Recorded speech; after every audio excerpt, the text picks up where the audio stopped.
자, 지금까지 우리는 끊임없이 하나님 외에 어떤 다른 열방들을 더 의지하는 이 인간의 열심, 그죠?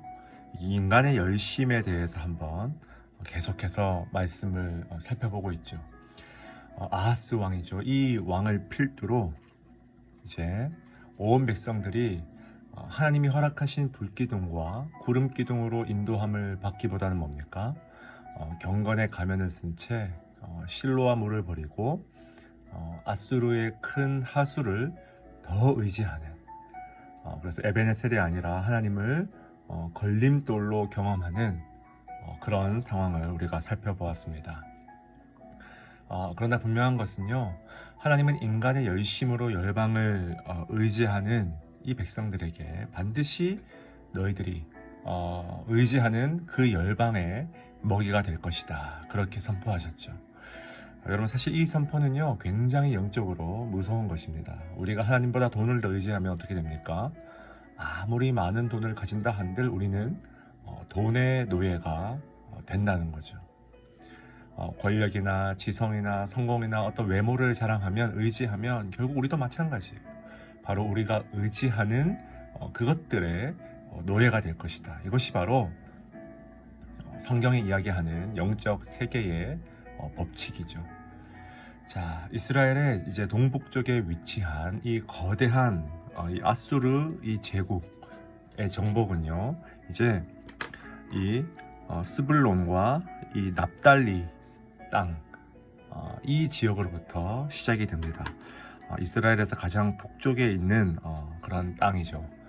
이곳은 풍부한 농경지대이자 헐몬산의 이슬을 직접적으로 누리는 땅이기 때문에 굉장히 비옥한 땅이었어요. 그러니까 이 아수르 제국이 보기에 뭡니까? 이 땅들이야말로 정복 대상의 1순위죠. 자, 그래서 오늘 본문을 유심히 보시면 이런 인간의 열심으로 인한 지금 비참한 이 결과가 대체 어떤 그림인지를 보여주는 단어들이 굉장히 많이 등장합니다.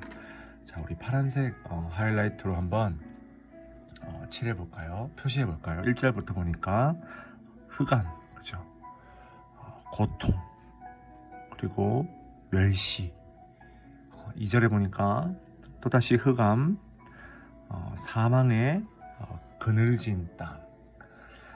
4절 말씀에도 보니까 무겁게 맨 멍에와 어깨에 채찍과 압제자의 막대기가 등장하죠. 5절에도요, 어지러이 싸우는 군인들의 신과 피 묻은 겉옷이라는 표현들이 등장합니다. 여러분, 이 파란색 하이라이트, 이 모든 이것이 무엇의 여러분 결과입니까? 바로 인간의 힘과 인간의 지혜와 인간의 전략을 더 의지하는 어떤 인간의 열심의 결과들이라는 것입니다. 아무런 소망이 없죠. 아무런 희망을 발견할 수 없는 어떤 그런 상황입니다. 여러분, 이러한 인간들의 끝없는 높아짐, 성공에 대한 욕심, 그 열심의 결과로 우리가 지금 어떤 위기를 전 지구적으로 맞이하고 있습니까? 그죠? 바이러스가 막 창궐하고 있죠.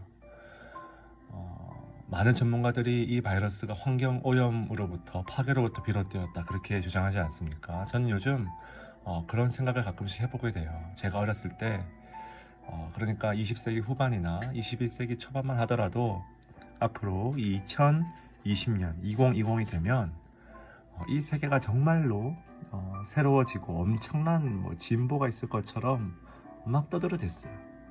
정부나 회사나 학교나 거의 모든 단체들, 심지어 군대나 교회까지 2020년을 뭔가 변화의 놀라운 비전의 시대로 내세웠죠. 인간의 열심으로 이 2020년이 되면 말 그대로 어떤 새로운 세계가 정말 열릴 것이다, 이런 이야기를 정말 많이 들었어요. 그죠? 자, 그런데 막상 2020년이 되니까 뭡니까? 정말 정반대의 의미로 이 새로운 세계가 열리지 않았습니까? 마스크를 끼지 않고는 외출도 할 수 없는 그런 시대. 정말 코로나 이전으로 돌아갈 수 있을까 그런 생각이 많이 들죠. 이 인간의 열심만이 이 세상에 가득하면요, 이 세상은 아무런 소망이 없다는 거예요. 이 파란색 글자, 이 단어의 이미지로 가득 차버린 이 세상. 그러나 여러분, 우리가 그럼에도 불구하고 희망을 놓지 않는 이유가 여러분 무엇입니까? 오늘 말씀, 이 마지막 7절 말씀에 보니까요, 만군의 여호와의 열심이 있다. 이 만군의 여호와의 열심, 이 어둠 가운데, 이 흑암 가운데, 이 멸시 가운데 신음하는 이 백성들을 외면하지 않으시는 이 하나님의 열심이 있다는 것. 자, 여러분, 이 지금도 쉬지 않고 일하시는 이 하나님의 열심이 무엇을 만들어낼까요? 이번에는 분홍색으로 제가 한번 하이라이트 해볼까요? 자, 여러분, 멸시가 아니라 이 하나님의 열심으로 인해서 영화롭게 되죠. 흑암이 아니라 큰 빛을 비추시는 거예요. 3절에 장성하게 하시며 즐거움을 더하게 하시고, 추수하는 즐거움, 주 앞에서 즐거워하는 이 기쁨이 온전히 회복되는 이 하나님의 열심. 여러분, 이 파란색에서 이 분홍색으로의 이 명백한 전환을 지금도 이 하나님의 열심이 이루어 가신다는 것입니다. 여러분, 자, 그렇다면 하나님은 이러한 열심을 어떤 방식을 통해서 이 놀라운 일을 행하실까요? 바로 6절 7절 말씀에 잘 나와 있죠. 바로 한 아기의 탄생을 통해서, 이 한 아들의 태어남을 통해서. 여러분, 지금까지 우리는 여러 아기의 탄생을 통한 징조를 살펴보았습니다. 하나씩 복습해 볼까요? 가장 처음에 스알 야숲, 여러분 기억나십니까? 이 스알 야숲, 그리고 임마누엘, 그죠? 그리고 마지막 그 이름도 어려운 마헬, 살랄, 하스바스까지. 여러분, 이 아이들의 이름이 하나씩 등장할 때마다 뭡니까? 더욱더 분명해지죠. 하나님의 징조, 약속, 그 은혜의 말씀들이 이 아이들의 태어남과 동시에 주어졌다는 것입니다. 자, 그런데 오늘 바로 오늘 본문에서 뭡니까?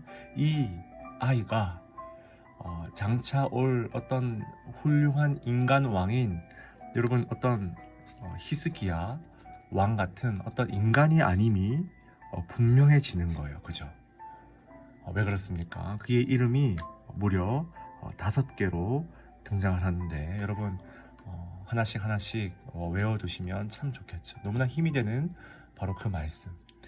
여러분, 이 하나의 이름으로는 도저히 이분이 어떤 분이신지를 다 담을 수가 없기 때문에 이렇게 5개나 등장한다는 거예요. 고대 세계에서 이름이 등장한다는 것은, 이름이라는 것은 그분이 어떤 분이신지를 드러내는 가장 중요한 계시라는 거예요. 봅시다. 그분은 기묘자세요. 영어로 말하면 wonderful, 아주 놀랄만한 그런 분이시죠. 그 다음에 모사라, 카운셀러, 아주 인격적인 상담가와도 같다는 거예요. 자, 여러분, 여기까지는 명백하게 어떤 인간의 모습이라 할 수 있지만, 이 세 번째부터 보십시오. 전능하신 하나님, 영존하시는 아버지, 평강의 왕. 여러분, 이게 뭘 의미합니까? 하나님께서 직접 이 한 아이의 모습으로 이 땅에 임하시겠다는 거예요. 어떤 인간이 잘나서, 인간의 열심이 만족스러워서 이런 일들이 벌어지는 것이 아니라, 여러분, 인간의 어떤 노력과 공로와는 아무런 상관없이 오직 하나님의 열심만이 이러한 일들을 이루어 가시는데, 하나님은 이 교만하고 잔혹하고 어둠이 가득한 이 세상을 당장에 없애버릴 어떤 무장된 어떤 용사의 모습이 아니라 뭡니까? 한 아기의 모습으로. 여러분, 그분이 오시면 어떤 일들이 우리에게 벌어집니까? 7절 말씀 보니까 평강과 샬롬이죠. 평강, 이 샬롬. 샬롬이 가득한 세상, 그리고 정의와 공의로. 여러분 그 히브리어 단어 기억나십니까? 미시파트와 체다카. 하나님 나라의 가장 중요한 어떤 특징이죠. 인간의 열심으로는 도저히 성취할 수 없는, 다윗의 왕조로는 도저히 도달할 수 없는 이 하나님의 아름다운 나라가 바로 이 한 아기를 통해서, 그렇죠? 사랑하는 여러분, 우리는 신약 백성으로서 이분이 누구신지 정확하게 알고 있죠. 바로 예수 그리스도. 그래서 여러분, 예수 그리스도를 통해서 우리가 무엇을 경험합니까? 칠흑같이 어둠이던 내 인생에 큰 빛이 임하죠. 갈등이 샬롬으로 변하고, 상실이 풍요로움으로 변하고, 절망이 소망으로 변하는 세상. 이것이 바로 복음이고, 이것이 바로 영원토록 우리에게 가장 좋은 굿뉴스, 좋은 소식이라는 거예요. 무엇이 이것을 이루었다고요? 여호와의 열심이. 앞으로 완성될 새 하늘과 새 땅도 무엇입니까? 바로 이 하나님의 열심, 여호와의 열심. 사랑하는 여러분, 기묘자이며 모사이며 전능하신 하나님이며 용존하신 아버지 되시며 평강의 왕이신 예수 그리스도가 저와 여러분을 지금도 변함없이 통치하고 계십니까? 그분에게 모든 인생의 주권을 드리는 삶을 오늘 하루도 살아가고 계십니까? 이 예수 그리스도, 이 복음, 우리 안에 영원한 어둠을 빛으로 바꾸시는 이 예수 그리스도를 깊이 묵상하며 우리 함께 이 말씀 붙들고 기도하며 함께 나아갑시다.